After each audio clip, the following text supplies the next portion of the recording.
Hi everyone, let's crack UPSC CSE Hindi में आप सभी का भरपूर स्वागत है। आज का क्लास 2025 और उसके आगे किसी भी वर्ष एग्जाम देना यदि है आपको, यूपीएससी या स्टेट पीसीएस का, तो इस क्लास को मिस मत करिएगा और इसको कंप्लीटली सुन लीजिएगा, क्योंकि ये क्लास आपको न केवल नींद से जगाएगी बल्कि सही दिशा में आपको बताएगी कि आपको क्या करना चाहिए। शुरुआत करने से पहले मैं आपको याद दिला दूं कि इस समय अनअकैडमी पर 50% फ्लैट डिस्काउंट चल रहा है। आप सबसे लोएस्ट प्राइस में प्राप्त कर सकते हैं यूपीएससी का सब्सक्रिप्शन टॉप एजुकेटर्स के माध्यम से। ये जो फीस आपके सामने है, ये सबसे बड़ी बात मैं जो आपको बता रहा हूं, इस फीस में आपको मिलते हैं भारत के सबसे टॉप एजुकेटर, जो पूरे ऑनलाइन और ऑफलाइन की दुनिया में किसी भी इंस्टीट्यूट में इस फीस में उपलब्ध नहीं होंगे। इसलिए यदि आप क्वालिटी को पसंद करते हैं, यदि आप हार्डवर्क पसंद करते हैं, तो आपका स्वागत है, क्योंकि यह दिखावे से परे की दुनिया में जीवन यापन करने का मौका है। शुरुआत करते हैं आज के कक्षा की। जैसे कि मैंने आपको बताया,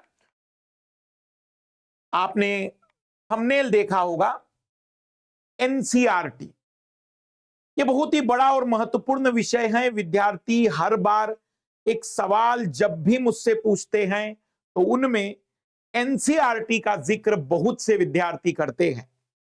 हम आज 4 सवालों के जवाब ढूंढेंगे। पहला, क्यों जरूरी है एनसीईआरटी? यूपीएससी क्यों एनसीईआरटी को इतना महत्व देती है? एनसीईआरटी को लेकर टॉपर्स और एजुकेटर्स की क्या राय है? क्या परीक्षा में सीधे सवाल एनसीईआरटी से आते हैं? और कौन सी एनसीईआरटी है हमारे लिए महत्वपूर्ण? इन चारों सवालों के जवाब हम ढूंढेंगे आज की कक्षा में। सबसे पहला सवाल जिसकी हम शुरुआत करना चाहेंगे, और वो सवाल है, क्यों जरूरी है एनसीईआरटी? देखो, यूपीएससी भारत के सबसे बेहतरीन विद्यार्थी चाहती है। वो चाहती है कि उसके पास एक ऐसे अभ्यर्थी पहुंचे जो देश को संभालने की क्षमता रखते हो, पर उसे यह भी ध्यान देना है कि उसके चुनाव में समानता का इनपुट रहे। वह भेद वाली ना हो कि कुछ ऐसे संसाधन जो केवल और केवल संपन्न लोगों तक रहे और कमजोर लोगों तक ना रहे, तो उसका चुनाव फिर कुछ दायरे में सिमट जाएगा।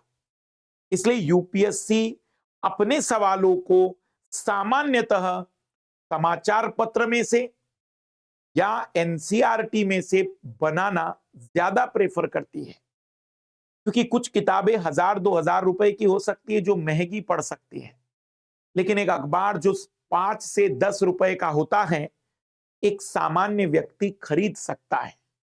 एनसीईआरटी डिजिटल रूप में पूरी तरह से फ्री है, और यदि आप पूरी एनसीईआरटी भी खरीदेंगे कंप्लीट, तो भी कंप्लीट एनसीईआरटी आपको 1000 रुपए के अंतर्गत आ जाएगी। मतलब यहां पर सबसे पहला जो यूपीएससी का लक्ष्य है, समावेशन। ऐसे जगह से सवाल पूछा कि भारतीय के गरीब, अमीर, उच्च नीच सभी के पास उस सोर्स की उपलब्धता हो। एनसीईआरटी इसलिए जरूरी है क्योंकि वह ऑथेंटिक किताबें हैं हमारे देश के एजुकेशन सिस्टम में, सीबीएसई जैसे बोर्ड की। आप उनके डाटा पर या उनके द्वारा बताई गई बातों में बहुत कम गलतियां ढूंढेंगे। दूसरा, एनसीईआरटी ऐसा स्रोत है जो सभी का समावेशन करता है। सभी का समावेशन का मतलब होता है कि वह अमीर गरीब सभी के पास उपलब्धता का विकल्प रखता है। हिंदी अंग्रेजी माध्यमों में उपलब्ध है। एनसीईआरटी से सवाल आने का तीसरा बड़ा कारण यह है कि यह सभी विषयों की मिल जाती है। या ऐसा नहीं कि केवल साइंस के लिए मिलेगी या ह्यूमैनिटी के सब्जेक्ट में मिल पाएगी, सभी विषयों में मिलती है। और एक स्नातक पास विद्यार्थी से हम उम्मीद करते हैं कि उसने क्लास 6 से लेकर 12 तक में बातों को सच में बेहतर पढ़ा होगा। बड़ा कारण जो मुझे लगता है, मेरा अपना पर्सनल फीलिंग है कि एनसीईआरटी से यूपीएससी सवाल इसलिए भी पूछती है क्योंकि यह इकलौता ऐसा सोर्स है, केवल इकलौती ऐसी बात है जहां पर यूपीएससी को यदि कोई चीज एक्सप्लेन करनी हो तो उसे रेफरेंस लेने में, संदर्भ लेने में दिक्कत नहीं आएगी। यहां तक कि जब यूपीएससी ने अपना सिलेबस डिजाइन किया है तो कई सारी चीजें एनसीईआरटी के टॉपिकों जैसी मिल जाती हैं। तो पहला सवाल कि क्यों जरूरी है एनसीईआरटी, और उसका साधारण सा जवाब कि यह भारत की सबसे ऑथेंटिक रिसोर्स में माना जाने वाला बेहतरीन सोर्स है जो सभी के पास उपलब्ध है। दूसरा सवाल जो विद्यार्थी पूछते हैं एनसीईआरटी को लेकर, जब विद्यार्थी चर्चाएं करता है तो सबसे पहले यूट्यूब पर कई सारे टॉपर्स और एजुकेटर्स के वीडियो उन्हें मिलते हैं।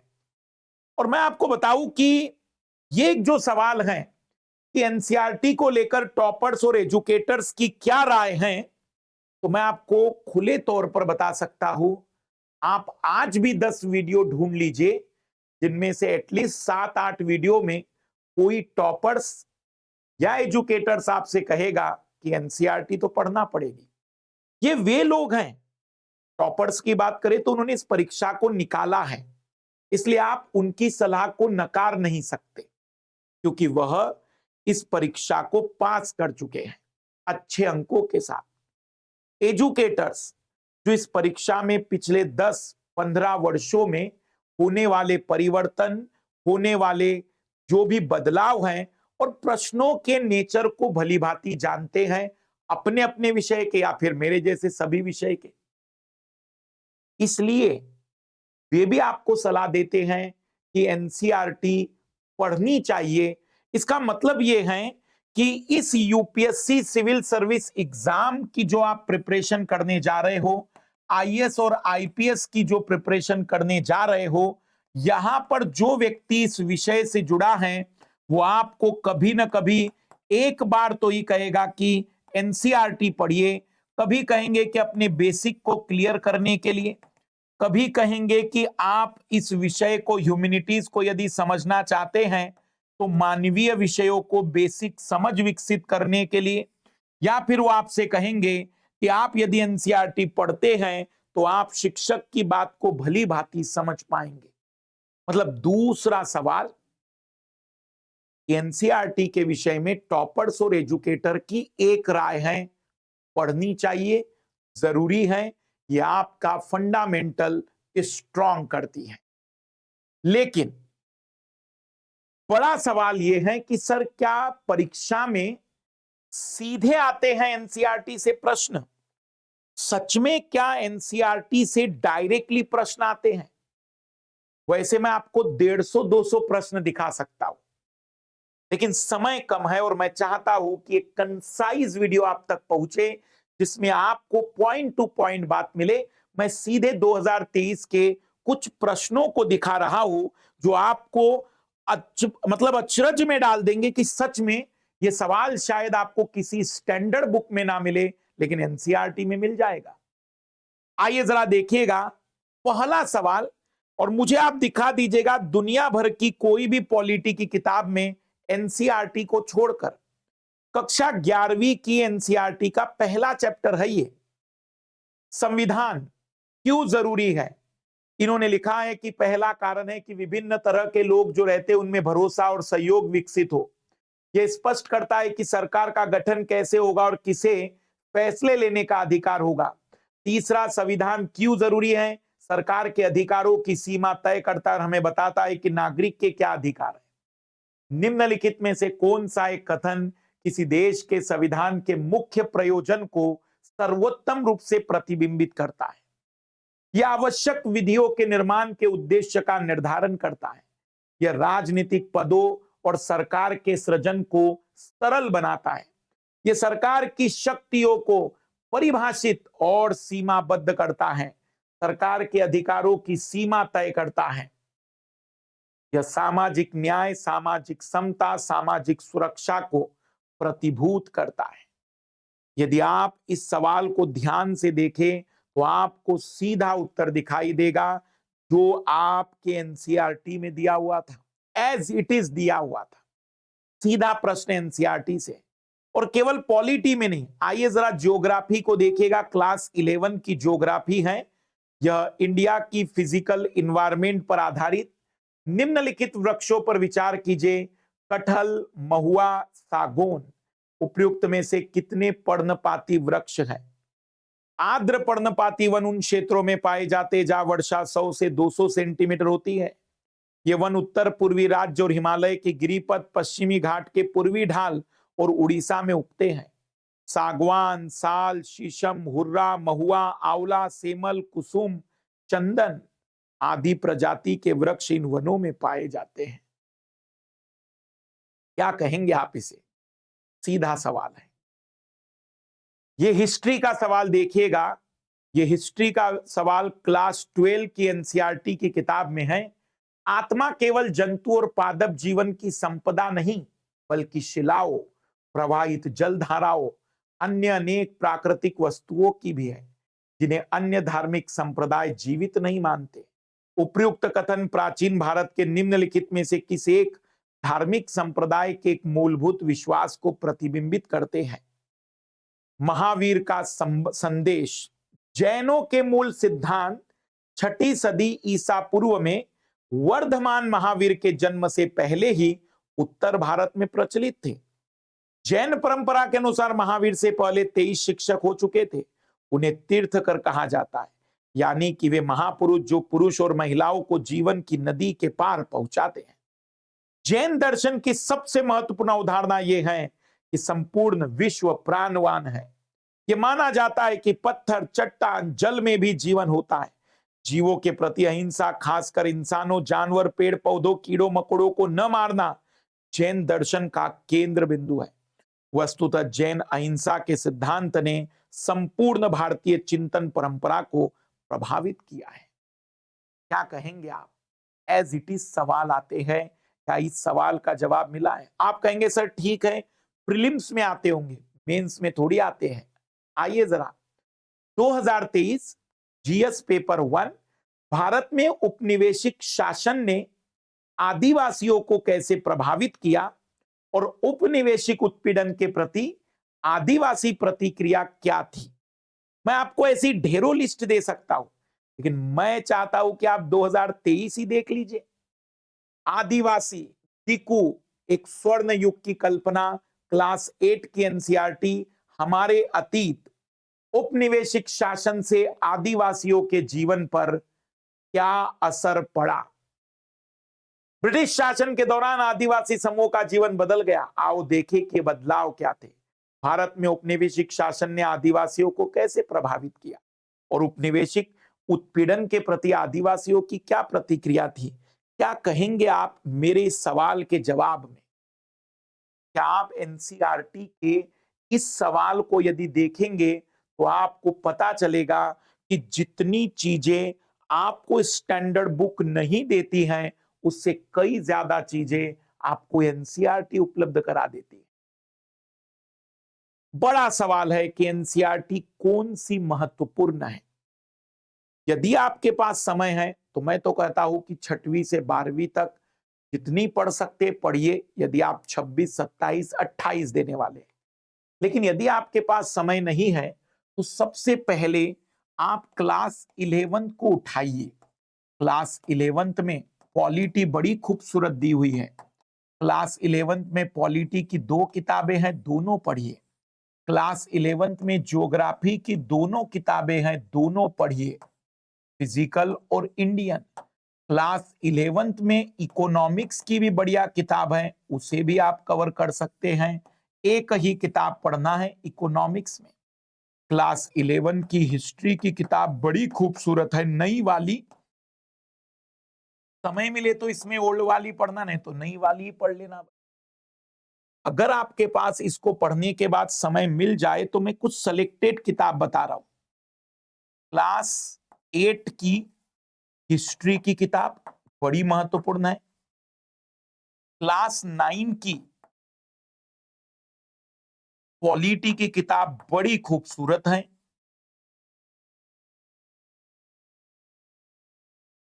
क्लास 6 और 7 की हिस्ट्री की किताब में भी बहुत बेसिक बातें इतिहास की दी गई है। यदि आप इन एनसीईआरटीज को कवर कर लेते हैं 2025 के लिए, तो भी मैं कहता हूं कि आपने बहुत बड़ा टारगेट पूरा कर लिया है। बाकी यदि आप देखना चाहे तो इतनी एनसीईआरटी, अगर इनकी पूरी वैल्यू निकालेंगे तो ये 600 रुपए में किताबें आ जाएगी। और यदि आपने इसको पढ़ लिया तो शायद 60,000 रुपए की किताबों से ज्यादा सवाल दे के जाएगी। खूबसूरत किताबें हैं, मजेदार किताबें हैं, पढ़ते चलिए। ये किताबें थोड़ी पुरानी वाली हैं। आप अगर इनको नहीं पढ़ सकते तो नई एनसीईआरटी पढ़ लेना, समय मिले तो ओल्ड पढ़ लेना, नहीं मिले तो नई जरूर पढ़ लीजिएगा। कला और संस्कृति की एनसीईआरटी इसमें बहुत अद्भुत दी हुई क्लास 11 की, आप उसे भी कवर कर सकते हैं। तो जो बड़ा सवाल है कि एनसीईआरटी कौन सी पढ़नी चाहिए, ये भी आपके सामने क्लियर है।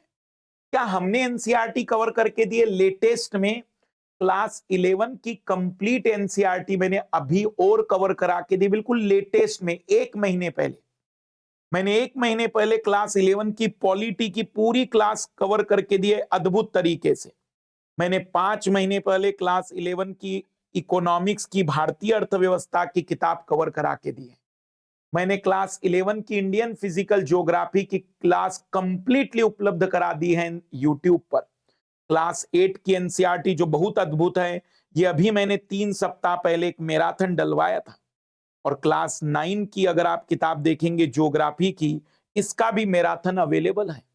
यदि आपको पढ़ने में दिक्कत आती है तो आप इन एनसीईआरटी की किताबों से भी इस लक्ष्य को पूरा कर सकते हैं।